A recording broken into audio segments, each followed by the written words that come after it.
right? Doesn't make sense to ask that. But here, this makes sense, right? There is only one line, which is tangent here. So the question makes sense. It doesn't mean that you know how to find it, but at least the question makes sense.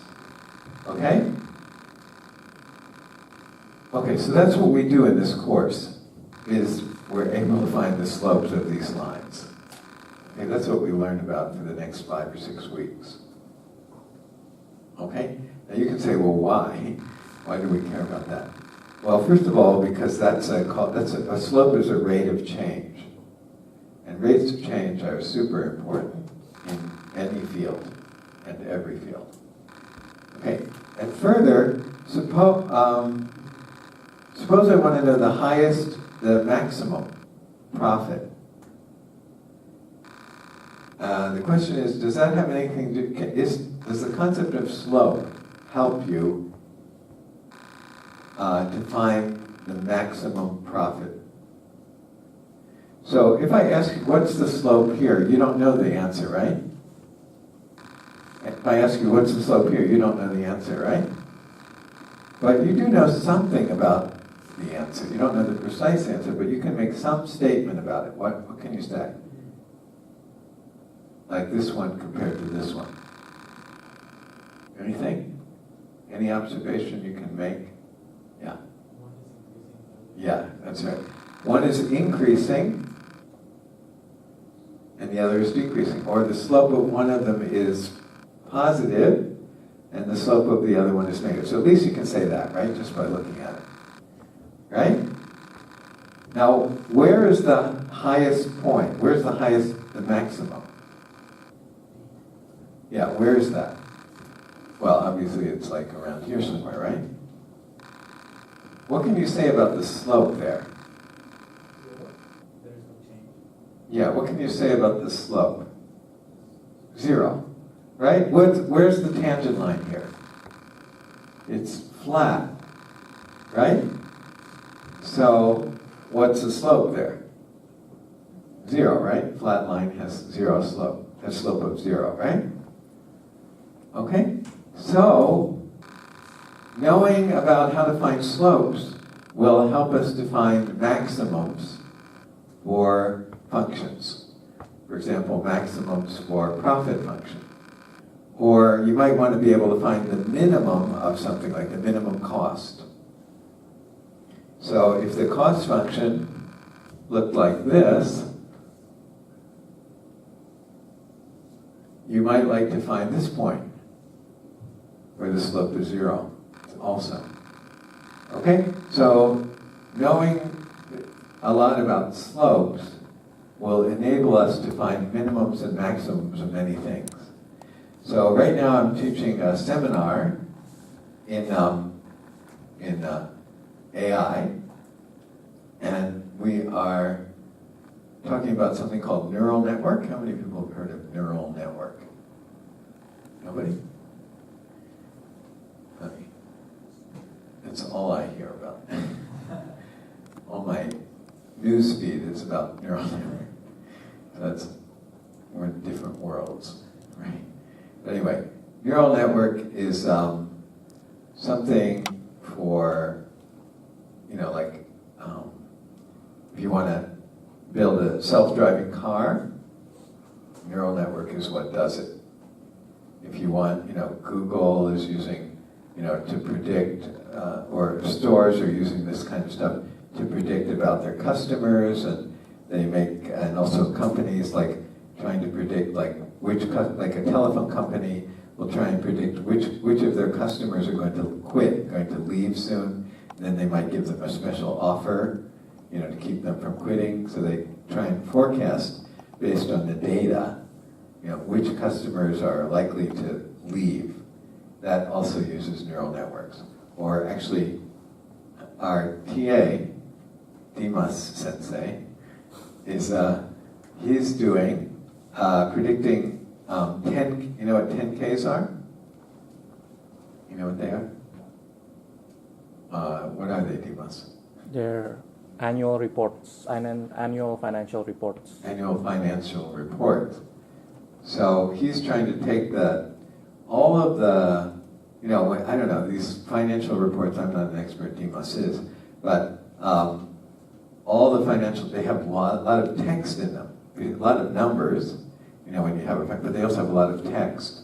And he's trying to analyze that text and somehow figure out who's cheating and build an automated model that you could just take, you know, 1,000 financial reports, put it into that model, and it'll predict or identify who's cheating, right? And that also uses neural networks and different things.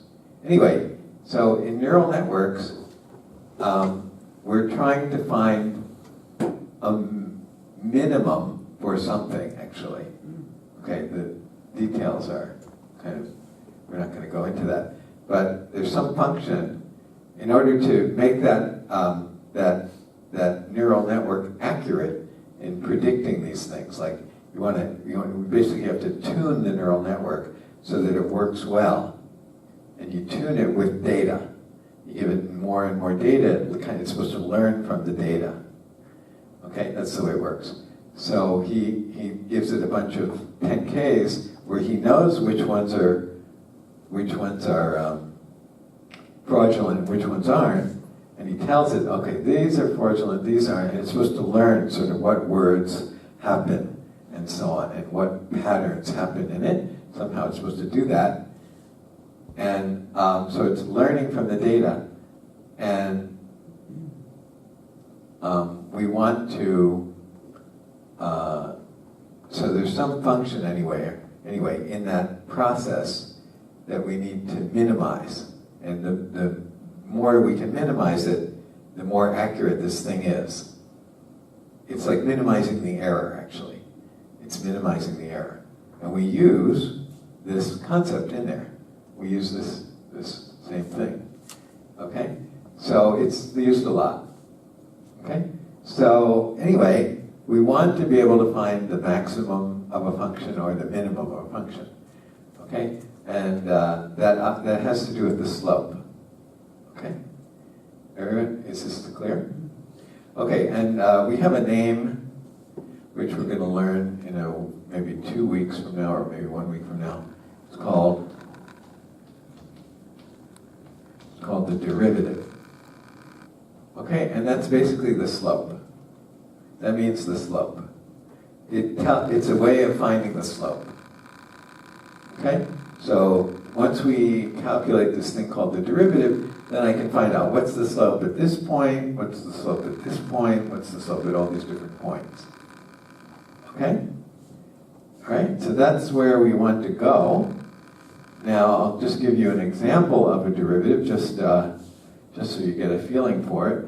And then we have to learn how I figured this out, how I knew the derivative. But suppose we have this function, which looks like, looks like something like that.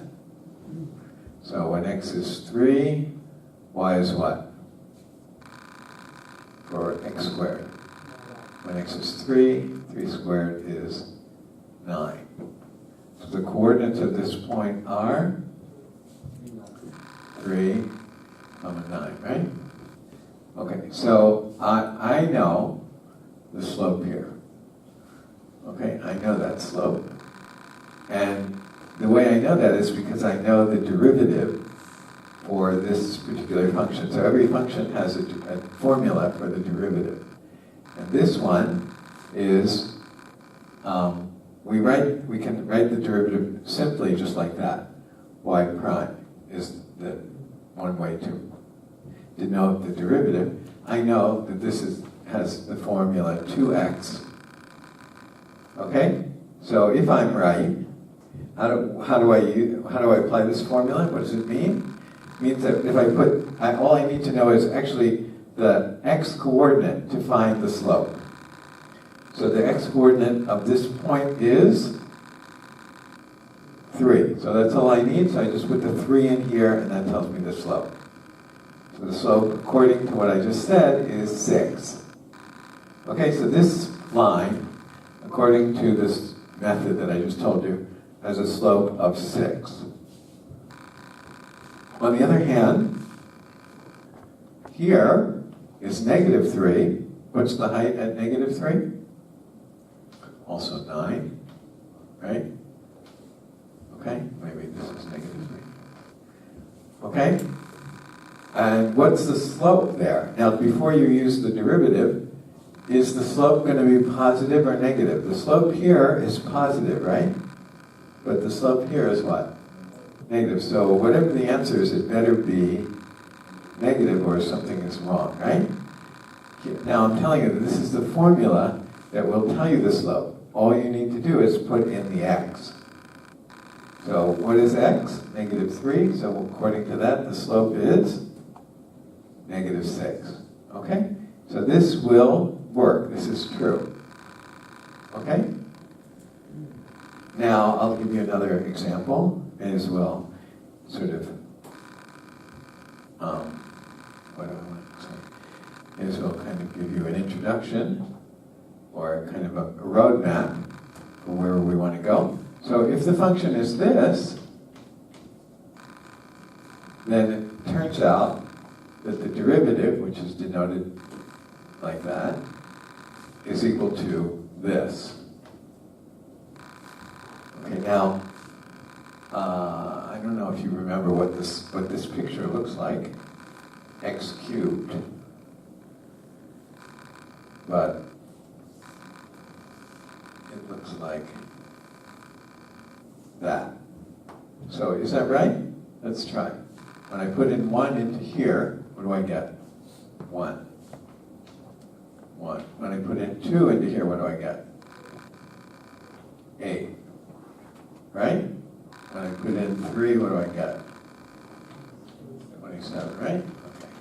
When I put in 1, negative 1 into there, what do I get? Into here. Negative 1, so it looks right. Right? When I put in negative 2, what do I get? 8, so it's still negative. My scale is not good here. But, right? Okay? So, now without looking at this formula for the derivative, is there any interesting observations you can make about the slope of this? Don't consider the derivative, just look at the picture. What? Okay, it's 0, that might be true. Anything else? What? There's one more thing you can say.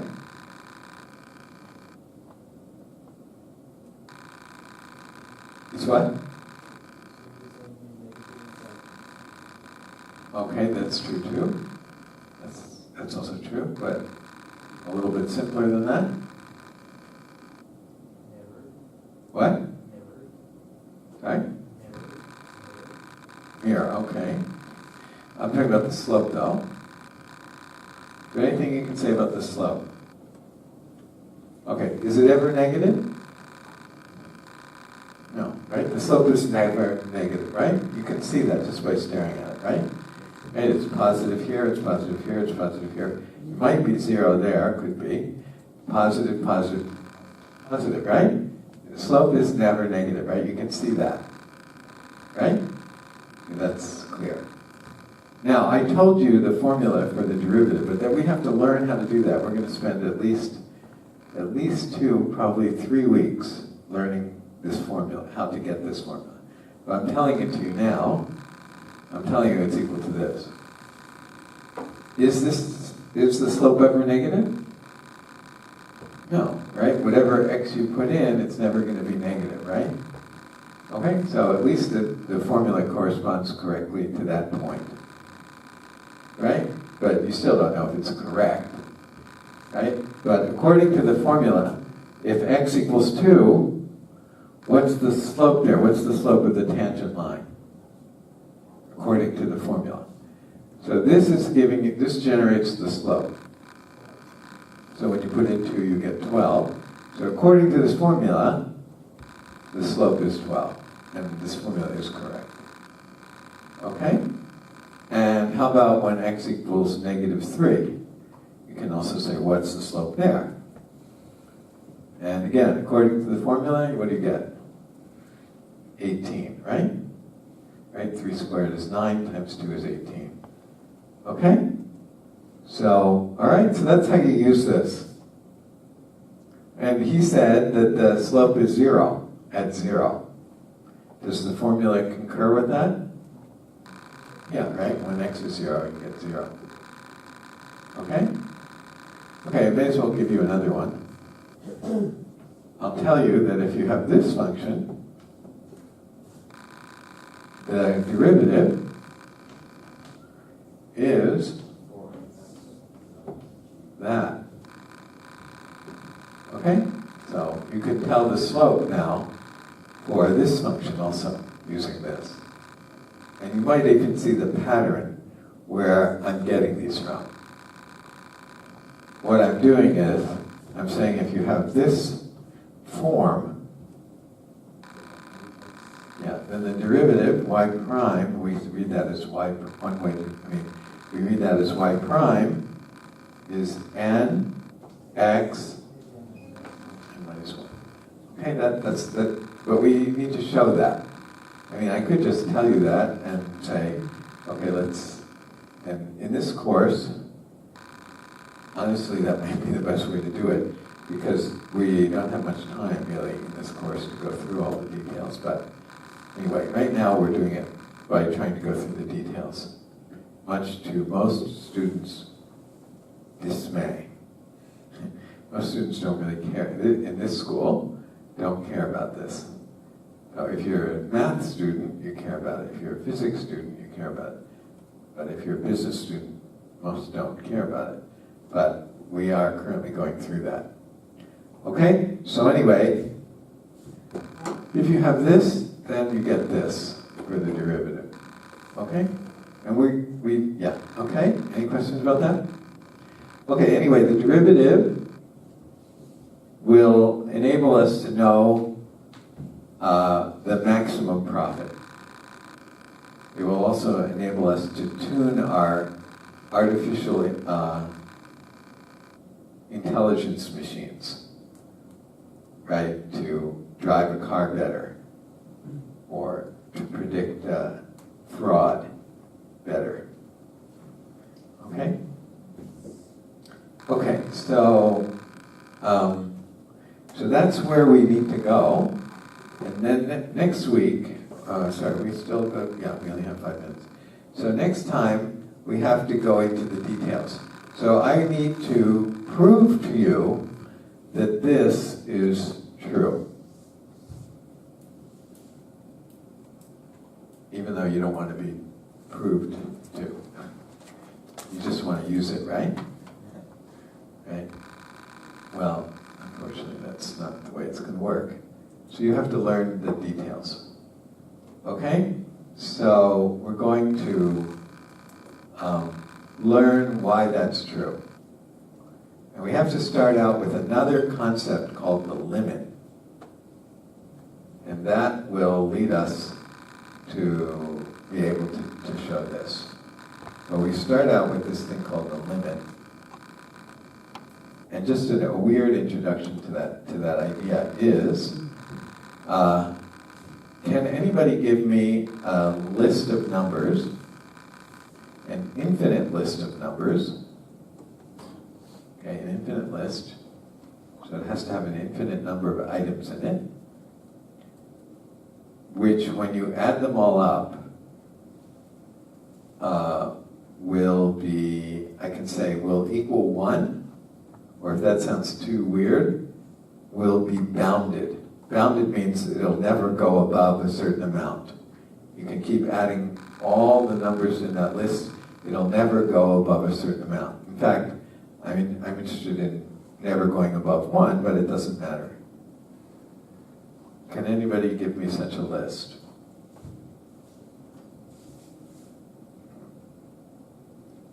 An infinite list of numbers. Okay, here's another question. I just thought of another quirky question. And that is, there's a Indian scripture called the Upanishads. The Upanishads. It's an Indian sacred ancient scripture. And in the Upanishads, it says that if you start from something perfect and you take away perfect from it, what you're left with is still perfect. And that's supposed to be something like the whole universe is kind of infinite, or pure consciousness, they say. The whole universe is pure consciousness. And we are a sort of a part of that. And and every individual has that same infinite pure consciousness as them. So you take the whole pure consciousness and you take away a part, which is still pure consciousness, still that perfection. And what you're left with is also still the same perfection. Okay, maybe that's one interpretation of it. But I can make that analogy mathematically. So if we translate the concept of perfection in the Upanishads to infinite in mathematics, okay? So can you start with an infinite set, take a set, an infinite set, pull out an infinite set from it, subtract out an infinite set from it, and still be left with an infinite set? Start with an infinite set, take away an infinite set, and still be left with an infinite set. For example, suppose I take this set, 1, 2, 3, 10, 12. How many elements are there? 5. If I take 2 away, how many do I have? 3, right? So that's not an example of this, right? When you start with something and you take away something, you're left with a different amount, right? But I'm saying if you start with an infinite set, can you pull out? Of course, if you start with an infinite set, 1, 2,